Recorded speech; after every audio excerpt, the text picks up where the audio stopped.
বাংলাদেশ থাকবে না বাংলাদেশ। সদ্যই শেষ হয়ে যাওয়া 2024 এবছর জুড়ে ঘটে যাওয়া ঘটনাগুলোর রেশ নিয়েই নতুন বছরে পা দিয়েছে বাংলাদেশ। বিগত বছরে যেমন নানামুখী চ্যালেঞ্জ আর অভূতপূর্ব ঘটনাবলীর মধ্য দিয়ে গেছে বাংলাদেশ, নতুন বছরও রাজনীতি, নির্বাচন আর অর্থনীতিতে চ্যালেঞ্জ থাকবে। চলতি বছরে ঘোষণা হতে পারে পরবর্তী নির্বাচনের সম্ভাব্য সময়, যা সরাসরি প্রভাব রাখবে রাজনৈতিক পরিস্থিতি, অর্থনীতি আর কূটনৈতিক সম্পর্কে। বিশ্লেষকরা বলছেন, বর্তমান রাজনৈতিক প্রেক্ষাপটে যে মতভেদ দেখা যাচ্ছে, সামনের বছর তা আরও ঘনীভূত হতে পারে। বিশেষ করে নির্বাচন এগিয়ে আসার সাথে সাথে এই মতভেদ রূপ নিতে পারে সংঘাতেও। এছাড়াও ক্ষমতাচ্যুত সাবেক প্রধানমন্ত্রী শেখ হাসিনা ও তার দল আওয়ামী লীগের নির্বাচনে অংশ নেওয়া না নেওয়া একটি বড় ফ্যাক্টর হয়ে উঠতে পারে।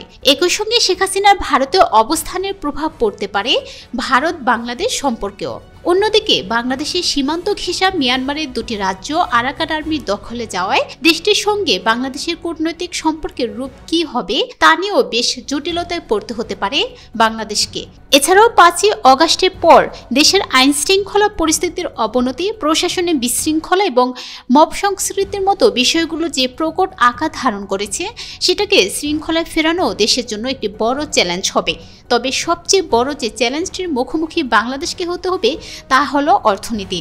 মূল্যস্ফীতি, টাকার পরিবর্তে বাড়তে থাকা ডলারের দাম এবং আর্থিক খাতে যে সংকট 2024 সালে দেখা গেছে, তা পরবর্তী বছরও বাংলাদেশকে বেশ ভোগাবে বলেই মত বিশ্লেষকদের।